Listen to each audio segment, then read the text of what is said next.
Vitamin C అందించే ఆరోగ్య ప్రయోజనాల గురించి మనకు తెలిసిందే. మన ఒంట్లో వ్యాధి నిరోధకతను పెంచడంతో పాటు చర్మాన్ని నవయవ్వనంగా ఉంచడంలో విటమిన్ సికి మరేదీ సాటిలేదు. అయితే వచ్చిన చిక్కేమిటంటే విటమిన్ సిని మనలో చాలా మంది సప్లిమెంట్ల రూపంలో తీసుకుంటూ ఉంటారు.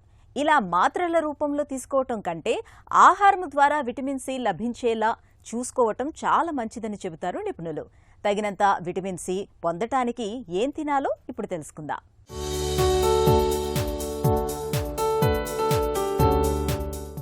చర్మ ఆరోగ్యాన్ని పరిరక్షించడంలో సి విటమిన్ పాత్ర కీలకం. అందువల్ల సౌందర్య లేపనాల్లో దీన్ని విరివిగా వాడుతుంటారు.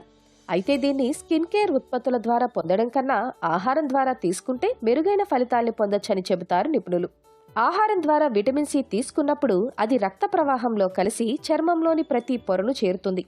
దీంతో చర్మంలో కొలాజిన్ వృద్ధి చెంది నిగారింపు పెరుగుతుంది. చర్మం పలుచబడే సమస్య కూడా తగ్గుతుంది. కొలాజిన్ ఉత్పత్తికి విటమిన్ సి చాలా అవసరం.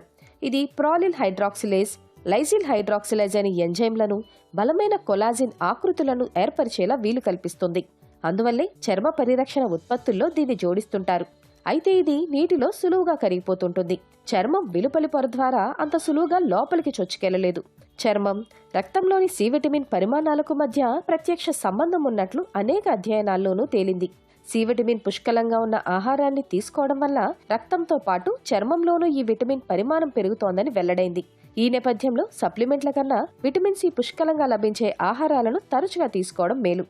ఆరోగ్యవంతులు రోజుకు 250 మిల్లీగ్రాముల మేర తీసుకోవాలి. ముఖ్యంగా పండ్లు, తాజా కూరగాయలు, బెర్రీలు, క్యాప్సికమ్లు, బ్రకోలీలో విటమిన్ సి పుష్కలంగా ఉంటుంది.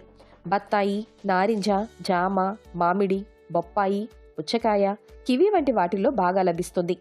గోబీ, పచ్చిమిరప, క్యాబేజీ, బంగాళదుంప, చిలకడదుంప, టొమాటో, పాలకూర, నిమ్మకాయ, ఉసిరి వంటి వాటిల్లో విటమిన్ సి దండిగా ఉంటుంది. వీటిని తరచుగా తీసుకోవాలి.